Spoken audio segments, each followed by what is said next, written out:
Bonjour à tous et bienvenue sur notre chaîne Afrotech Formation. J'espère que vous allez bien et que tout se passe très bien chez vous. Merci encore de nous rejoindre dans cette nouvelle vidéo où nous allons voir comment faire un bulletin automatique sur Microsoft Office Excel.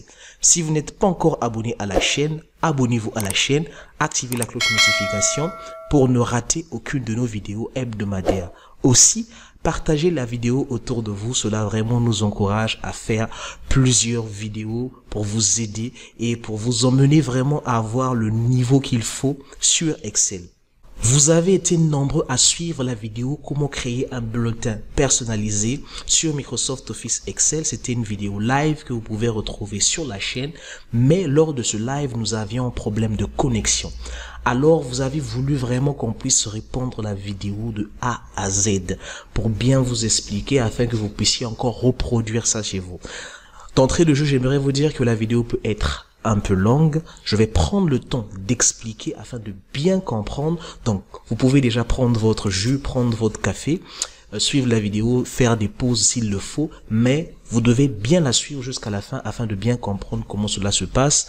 Vous pouvez l'appliquer, que ce soit pour la réalisation d'un bulletin ou pour des autres calculs. Ça n'engagera que vous. En tout cas, nous sommes heureux de pouvoir vous partager cela. Voilà, devant moi, j'ai ouvert mon Google Sheet, hein, vous pouvez le voir ici, là je suis sur Google Sheet. Ce que nous allons appliquer ici sur Google Sheet est aussi valable sur Microsoft Office Excel.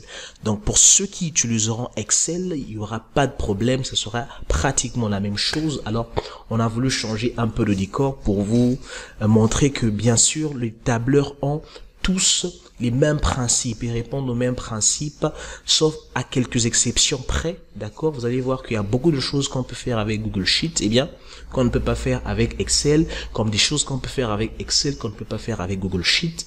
Donc, c'est un peu ça. Donc, vous retrouverez donc ce classeur directement en dessous.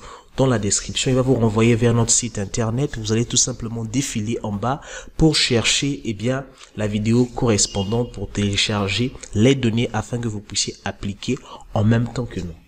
Donc voilà un peu ici, j'ai les élèves qui sont là. Les élèves, donc, voici leur nom chacun. Et ici, voici les différentes matières dans lesquelles ils se sont fait évaluer. Donc, les matières, chacune des matières ici a des coefficients, vous pouvez voir. La première des choses, donc, qu'on demande de faire, qu'on fera tout à l'heure d'ailleurs, c'est de calculer d'abord la moyenne. D'accord, ça nous permettra de réviser encore les fonctions moyennes. Ensuite, on nous demandera de trouver le rang. Bien sûr, c'est ce qui est très intéressant là. Après le rang, nous aurons, autant pour moi, besoin de trouver le rang en anglais. Donc, vous allez voir ici, il y aura quand même une petite nuance entre le rang ici en français et le rang ici en anglais. Ensuite, nous allons faire une observation pour voir est-ce que l'élève est admis ou bien il ou elle est échoué. D'accord? Après, nous allons attribuer ici une mention pour chaque élève, hein, d'accord? Et là, nous allons attribuer un matricule pour chaque élève. Nous allons calculer ici l'effectif total, la moyenne la plus forte, la moyenne la plus faible.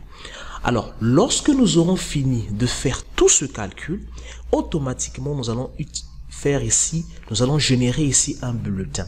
Donc ici, en fonction du nom de l'élève, automatiquement, ses notes viendront, sa moyenne viendront, on aura en fait toutes les informations ici. On peut savoir est-ce qu'il est échoué, est-ce qu'il est admis, voilà. Ici donc nous aurons un bulletin. Lorsque on fera ici CTRL P, on pourra imprimer notre bulletin ici de façon automatique. Donc vous allez voir ici, on n'aura qu'à personnaliser. Dès qu'on va sélectionner ici le nom, automatiquement les éléments ici rattachés au nom viendront ici. Donc voilà un peu, c'est quelque chose qui est assez intéressant et on va le faire tout de suite ensemble. Donc je vais juste effacer toutes les données, comme ça nous aurons quelque chose de frais, de près déjà. Voilà, toutes les données ont été effacées. Donc, on va commencer d'abord à calculer la moyenne. Alors, je rappelle donc que la moyenne ici qu'il faut calculer, c'est la moyenne arithmétique. Hein. Vous savez bien que pour la moyenne arithmétique, nous avons la somme de NIXI sur la somme des NI. Donc, voilà ce que nous allons faire ici. Nous allons donc, vu que c'est une moyenne qui est coefficiée, donc on va calculer la moyenne de façon simple. On a dit quoi ici? Nous avons la somme. OK? somme ici, on va faire appel à la fonction somme de NI. XI, voilà, d'accord. On va faire ça pour toutes les moyennes ici, afin d'avoir la moyenne totale. Donc, on a ceci que multiplie ça. Point virgule, nous avons ceci que multiplie ça. Nous avons point virgule, ceci que multiplie ça. D'accord, nous avons point virgule, ceci que multiplie ça. Ok, point virgule, nous avons ceci que multiplie. Eh bien, ça, son coefficient c'est ça. Et bien là, dès que nous avons tout trouvé, on peut fermer la parenthèse. On valide, nous avons ici. Ok, c'est normal. Alors nous, ici, on va prendre, en fait, c'est une moyenne ici, coefficient. Donc ici, la première formule, il faut qu'on divise par la somme. Ok, tout simplement, on va diviser ici par la somme de tous les coefficients. Donc on a ce premier coefficient là. Ok, donc nous avons le second, nous avons le troisième, nous avons le quatrième, nous avons le cinquième, nous avons le sixième, nous avons le septième. Donc on a bien respecté la formule et là nous avons notre moyenne. Donc on peut ici incrémenter de part et d'autre. Nous avons quelque chose d'assez intéressant.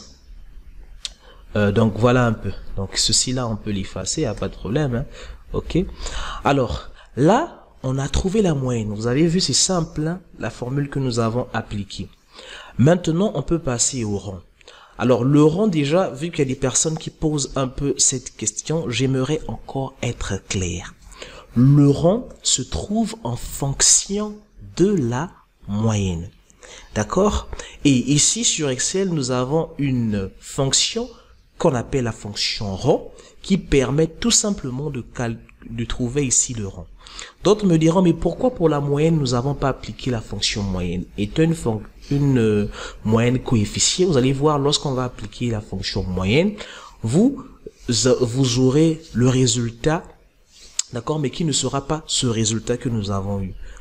Pourquoi? Parce que, eh bien, simplement, c'est une moyenne qui est coefficient. Ok? Donc, ici, étant donné que c'est une moyenne qui est coefficient, on a utilisé cette formule qui est une formule basique déjà de la moyenne que nous connaissons, hein, d'accord? Alors ici, maintenant, pour le rang, on a une fonction qui est là. On va dire tout simplement ici rang, ok? On va sélectionner ici, parce que la fonction rang a 3 arguments. Le premier argument, vous avez d'abord, donc ici, l'élément, le premier élément que vous voulez comparer dans la liste des éléments. La liste des éléments que nous avons ici, c'est quoi? Eh bien, c'est cette liste-là. Généralement, étant donné que à chaque fois lorsque nous allons incrémenter, la valeur de cette plage-là doit rester le même et cette valeur-là va changer, ce qu'il faut, il faut déjà figer cette cellule-là, c'est très important. Dès que nous avons fait ça, nous avons un troisième argument. Ce troisième argument-là peut être facultatif, donc on peut ou ne pas le mettre. D'accord? Donc, vous allez voir aussi ici avec Google Sheet, lorsque vous ne connaissez pas simplement les syntaxes des fonctions, c'est assez intéressant, vous allez voir. D'accord? Donc là, on connaît bien la syntaxe de la fonction rang. La syntaxe de la fonction rang, nous avons le premier argument qui est une valeur. Le deuxième argument, c'est la plage des valeurs. Le troisième argument, eh bien, tout simplement, c'est une valeur qui est facultative. On peut ou ne pas la mettre. Ok? Donc là, nous avons OK ici. Simplement, nous avons ici les différents rangs. Donc, selon la moyenne, bien sûr, ici, vous allez voir, ici, il y a un classement qui se fait de façon automatique. Alors, ici, généralement, lorsqu'on est dans les pays francophones, lorsqu'on calcule le rang, on dit toujours le premier, le deuxième, le troisième, le quatrième. Donc, au lieu qu'on puisse avoir le 2, le 3, le 4, le 5, on va mettre premier, deuxième et ainsi de suite. Mais pour cela, on va utiliser une fonction, la fonction si, qui nous permettra de faire ça. Donc vraiment là, c'est pour que vous puissiez encore revoir un peu ces choses-là, afin que vous puissiez mieux les comprendre. Donc on va faire quoi ici? On va dire si, d'accord, si le rang, je remets la formule que j'ai copiée, si le rang égale à 1, alors il faut afficher le rang, mais il faut ajouter ER. Pourquoi? Parce que si le rang égale à 1, ça veut dire qu'il est premier. Eh bien, sinon, tu dois mettre le rang, mais cette fois-ci, il faut que tu affiches IM. Parce que en français, rappelez-vous, eh bien, c'est comme ça. C'est comme ça, on dit le premier, les autres là c'est les IM. Voilà, donc on va faire ici, on va valider. Là, ce que je vais faire tout simplement, je vais simplement incrémenter jusqu'à ce niveau-là. Donc voilà un peu que nous obtenons le résultat escompté.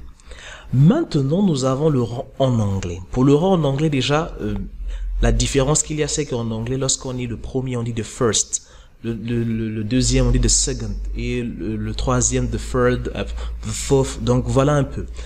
Là, ce serait simple, on va essayer d'interpréter ça. Qu'est-ce qu'on va dire? Même chose, on va prendre la fonction si. On va dire si le rang est égal à 1, d'accord? Alors, on va voir ici dans la barre de formule, là c'est mieux. Alors, nous avons quoi? On a le rang et on va ajouter st, parce qu'on dit the first. Ok? Point virgule, si. On va composer encore une fonction si, donc là on va imbriquer une fonction. D'accord? Si le rang est égal à 2, ici, qu'est-ce qu'on va dire? Eh bien, on va dire, on met le rang et on ajoute nd.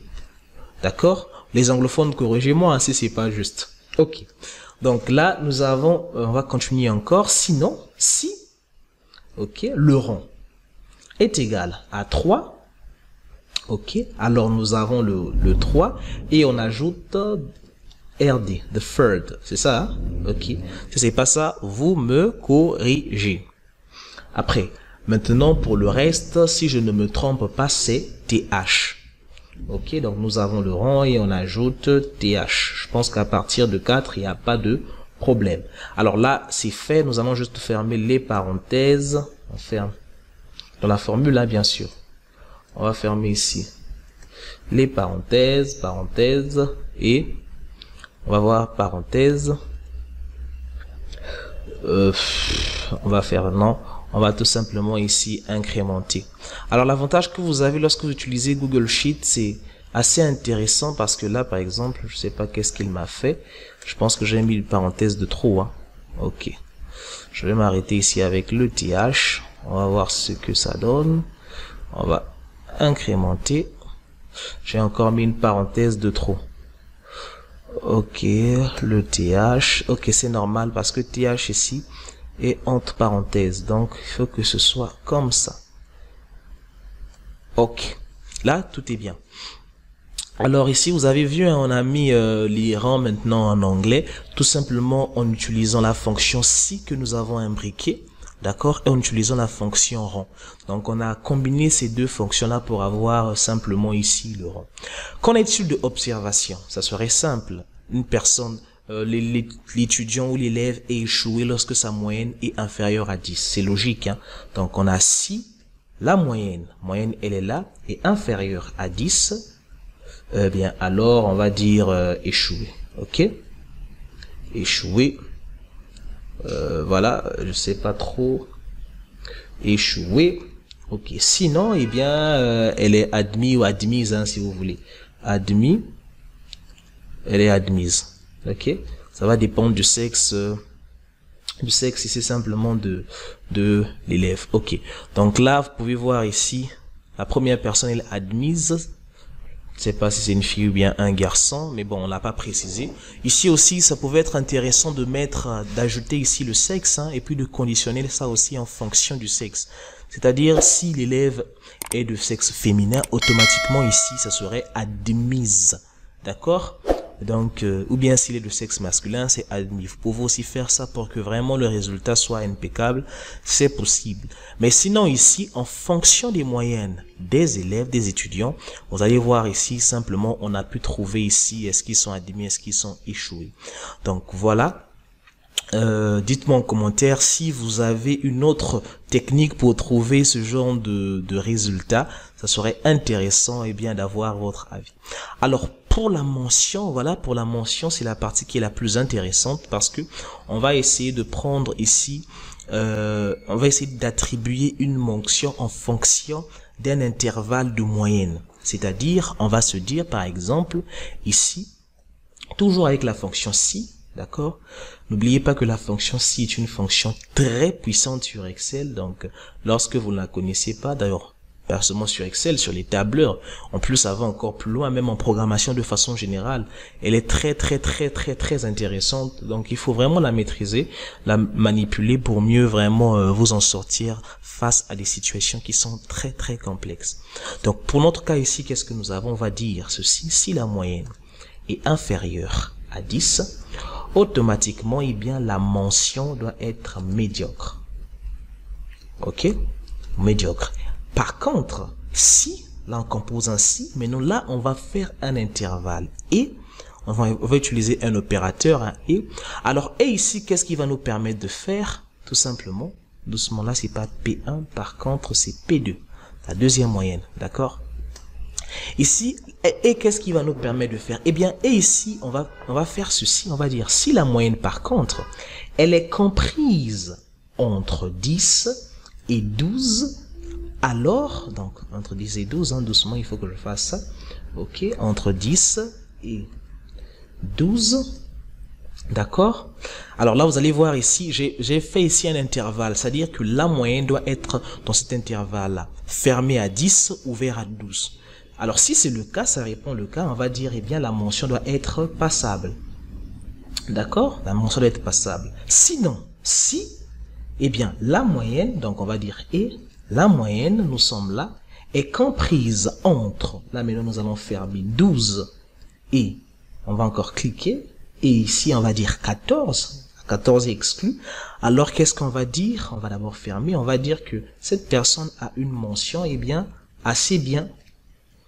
D'accord? Assez bien.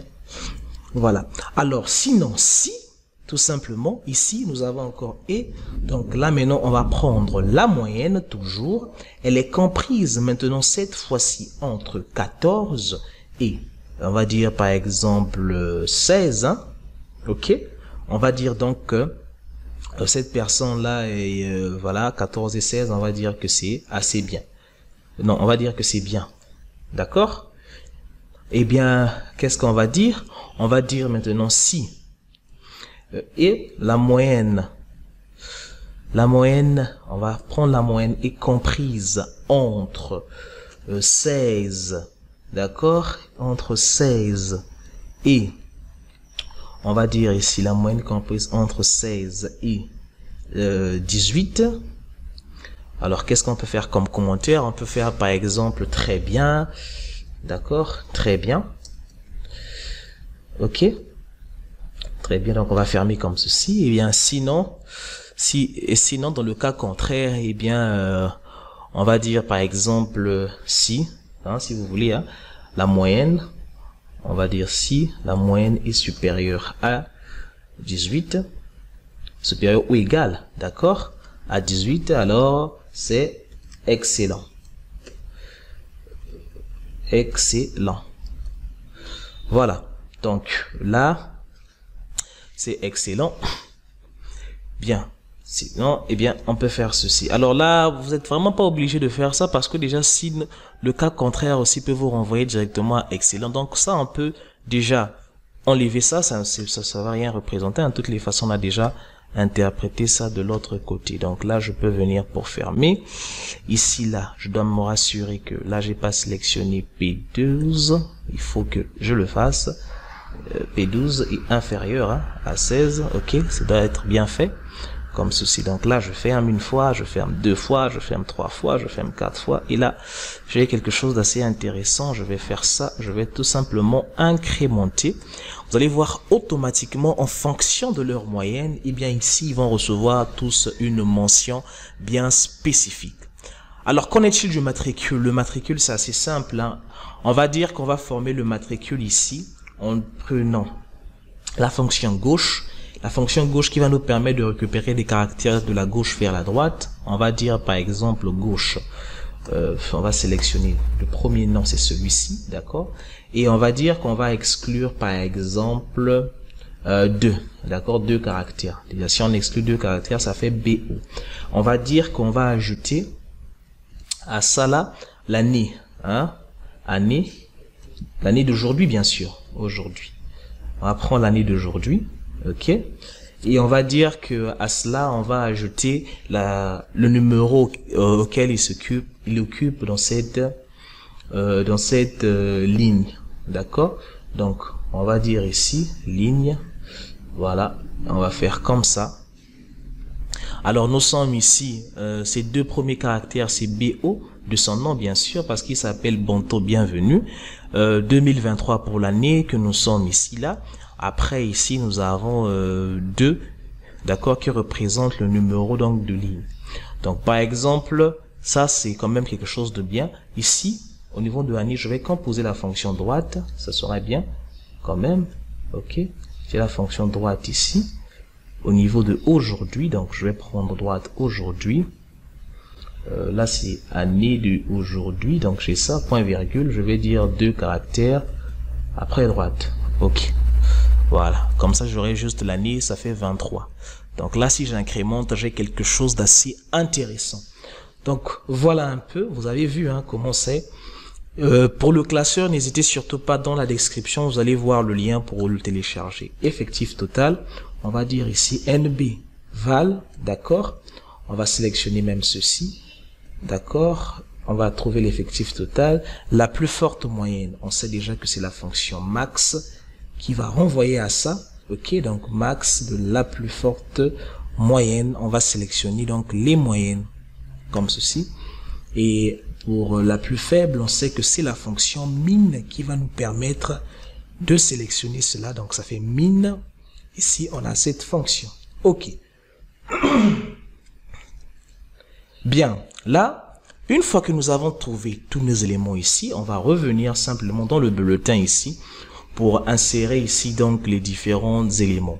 Alors, concernant déjà, là ça c'est une liste déroulante qu'on a faite, hein, d'accord. Nom et prénom, on a inséré une liste déroulante. Pour ceux qui ne savent pas comment ça se fait, c'est simple. Je vais venir par exemple ici, je vais venir supprimer, j'ai plus de liste déroulante. Ce que je vais faire, je vais venir ici sur données. Ah non, données, non, j'ai insertion, d'accord. Liste déroulante, je vais attendre. Là, j'ai la feuille, vous ne touchez pas à cette feuille-là, d'accord. Par contre, ici, qu'est-ce que vous avez?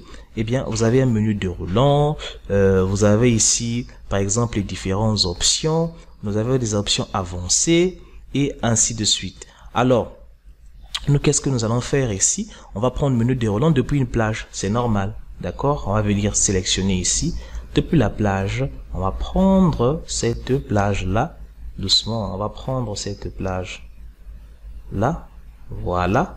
On va faire OK. C'est bon. On va faire OK. Lorsqu'on va revenir sur le bulletin ici, automatiquement, on aura donc les différents éléments. Alors, comment on va faire pour récupérer l'effectif? C'est simple. Égal, on va juste lier les deux feuilles égales à ceci. Là, nous avons l'effectif. Comment on fait pour le numéro de matricule? Là, on va utiliser une fonction, la fonction recherche V, qui nous permettra simplement de prendre le numéro matricule. Donc, ça serait simple, on va dire égal recherche V, d'accord. Voilà, qu'est-ce qu'on va faire? On va rechercher par rapport à ceci qui est le nom dans cette plage de cellules là. On va prendre cette plage de cellules là, ok. On va arriver même jusqu'au matricule, hein, pourquoi pas. Ce qu'on va faire, on va la figer, cette plage là, ok. Point virgule, eh bien on va voir sur cette plage là, ça c'est dans quelle colonne que ça se trouve sur cette plage. Donc on sait très bien que ça fait sur la colonne numéro, on va aller, hein, 1, 2, 3, 4, 5, 6, 7, 8, 9, 10, 11, 12, 13, 14, 15, 16, 17, 18, 19, 20, 21. Donc on va dire sur la colonne 21, et ici nous avons un argument qui est facultatif, on peut ou ne pas le mettre. Voilà le numéro de matricule. 21, comment j'ai fait? J'ai compté ici, hein, le nombre de colonnes que nous avons ici. Donc voilà, pour ça j'ai 21. Alors, pour ne pas avoir des problèmes tels que ce genre de problème-là, au cas où j'avais ceci, j'aurais une valeur d'erreur comme ça, d'accord? Je vais gérer ça en mettant une fonction si erreur, d'accord? Donc je vais dire si erreur, hein, comme ça sera vraiment joli, hein, à voir. J'ai dit données indisponible. Voilà, comme ça là, en cas d'erreur, j'aurai la valeur donnée indisponible. Voilà, donc Une fois que vous avez trouvé cette fonction-là, cette formule-là, c'est simple. On va tout simplement la copier. Pour les autres, ça sera du copier-coller. Année académique, on va dire année de aujourd'hui. On l'a déjà vu hein, là-bas. Ok, année aujourd'hui, ça donne 2023, section supposons 3, trimestre 2. Ok, alors là maintenant nous avons ici les différentes notes. Ça serait simple, hein?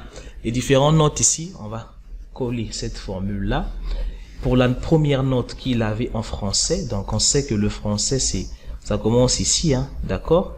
Donc on sait que français c'est 1, 2, d'accord? Donc j'ai ici, ça veut dire que c'est là, au lieu que je puisse avoir 21, j'aurai 2. Ça fait 12. Il a bien obtenu 12 en français. D'accord? Pour l'anglais, ça fait 4. Donc voilà, au lieu que je puisse avoir 21, j'aurai 4. Ok, donc pour l'histoire géo, ça va faire 6. Ok, et puis pour les mathématiques, ça va faire 8. Ok, 8, là, j'aurai 8, après j'aurai 10. Ok, 10, là, j'aurai 10, après 10, c'est 12. Ok, après 12 ici, c'est 14. Ok, alors c'est simple, hein, ici, si vous voulez avoir la même mise en forme, on va recopier la mise en forme partout. On va reproduire la mise en forme partout. Pour les coefficients, c'est la même chose. Donc là, le premier coefficient, ça va faire tout simplement ici. Oups. Ok, le premier coefficient ici, on aura ici 3. Doucement. On va faire. Pour le premier coefficient, on a CTRL V. Ok, bon, ça, c'est pas grave. On va copier cette formule-là. CTRL A, CTRL C. Coefficient. Nous avons ici, au lieu de 2, nous aurons 3. D'accord? Là, nous aurons 5. Vous avez compris hein, avec moi. Ici, nous aurons 7. D'accord? En réalité, les coefficients ne changent pas. On pouvait les copier directement. Mais bon, pour garder la notion de dynamique, hein, que ce soit une feuille de calcul dynamique, bon, vieux me les recopier. Hein. Mais sinon, on pouvait simplement ne pas les copier. Donc, nous avons 9, 11. Là, nous aurons 13. Ok. Là, nous aurons 15. Ok. Là, on va tout simplement reproduire la mise en forme. Alors, pour le résultat ici, on le sait très bien hein, que le résultat ici, par exemple, pour le français, je sais que c'est cette note-là que va multiplier l'autre. Donc, on a ceci que multiplie ça. Ok, on a ceci que multiplie ça. Et là, on peut simplement incrémenter aussi pour les autres. Alors là, vous pouvez mettre par exemple des commentaires. Hein, si la note est inférieure à 20 par exemple, inférieure à 20 par exemple, c'est moyen. Vous comprenez bien, passable. Alors la moyenne ici aussi, c'est toujours la même formule pour la moyenne. Ok, donc qu'est-ce qu'on va faire? On va copier même cette formule-là, il n'y a pas de problème. Donc au lieu que nous puissions avoir 16 ici, 17 ici par exemple, on aura 18. Non, ça c'est le rond en anglais. Donc ça veut dire que nous aurons 16. 16 c'est la moyenne. Ok. Nous avons la moyenne ici de 13,11. On pourrait prendre deux chiffres après la virgule. Hein, ça va dépendre vraiment de nous. On prend deux chiffres après la virgule. Nous avons le rond. Donc là, si c'est 16, ça veut dire que le rond ici, c'est au numéro 17. Là, le rond en anglais, c'est au numéro 18. La décision finale, c'est au numéro 19. Ok? Donc, voilà un peu. Et là, nous avons vraiment rempli les différents éléments que nous avons. Vous pouvez ajouter, comment est-ce qu'on appelle ça déjà? La plus forte moyenne, la plus faible moyenne. Ça va marcher totalement, il n'y a pas de souci. Donc là, vous allez voir que si on vient, par exemple, prendre Effie Eliane ici, échoué. Ici, par exemple, si on vient prendre Ganson, Grâce, échoué. Donc, voilà un peu, c'est là où c'est intéressant. Alors, vous allez voir que dans la première version que nous avons faite, lorsqu'on prend Bonjour, bienvenue. Si et seulement si ici nous avons admis, d'accord, vous pouvez faire une formule conditionnelle ou lorsque vous avez admis, admise, que vous puissiez simplement avoir une forme vert et le cas contraire, forme rouge. Ça veut dire quoi? Mise en forme rouge, autant pour moi. Donc je vais venir par exemple prendre ça, admis. Je vais revenir ici au niveau de bulletin. Et là, je vais tout simplement préciser en faisant une mise en forme conditionnelle que si et seulement si que cette valeur-là, je vais ajouter une nouvelle règle. Je vais modifier les règles déjà. La première règle qui... Attendez, ok. Là, j'ai une règle ici. Je vais venir ici au niveau donc par la validation des données. On a insertion, on a format. Mise en forme conditionnelle, ok. Là, par exemple, nous avons échoué. Non, c'est pas ça. La cellule n'est pas vide. On n'a pas ça. On a, par exemple, là, on va remplacer ça vraiment par ceci, hein, admise. On a une valeur verte, ok. Et pour l'autre, vraiment, c'est pas. Lorsque nous avons échoué, comme ceci. Un exemple, hein, on a le rouge, ok. Donc là, par exemple, si on va venir prendre un élève qui est échoué, on va prendre celui-là. Je pense qu'il est échoué. Ok, donc ça vire au rouge. Donc là, vous pouvez simplement imprimer, CTRL-P. Vous pouvez simplement mettre sur la forme qui vous plaît. Par exemple, nous, on va mettre ça sur du A4. On garde ça sur du portrait. Des marges, ici, on va venir les ajuster à la page pour que ce soit vraiment intéressant. Et là, simplement, on imprime, l'élève vient prendre son bulletin, il remet à ses parents et voilà, tout est fait et bien fait. Alors, j'espère que dans cette vidéo-là, on a répondu vraiment à vos questions. Vous avez tellement souhaité faire ces bulletins-là. Sachez-le que pour des bulletins vraiment plus complexes, hein, ça peut arriver, où on peut prendre en compte plusieurs cycles, les différents bulletins, pour faire par exemple, pour gérer vos écoles, vos universités, eh bien on peut toujours le faire avec Excel. Juste bien le faire parce qu'il y a beaucoup d'éléments qu'on peut prendre en compte. Par exemple, remplir ses notes automatiquement, enlever ces coefficients là, les gérer de façon vraiment automatique. On peut le faire simplement en utilisant les bonnes méthodes. Alors pour tous ceux qui veulent commander, qui veulent vraiment des services personnalisés sur Microsoft Office Excel, n'hésitez surtout pas de laisser un commentaire, de nous contacter. Nous sommes là, nous répondons vraiment à vos questions. On se dit à très bientôt. Partagez la vidéo autour de vous, likez, ça nous aide énormément voilà, à continuer à faire ce que nous aimons tant.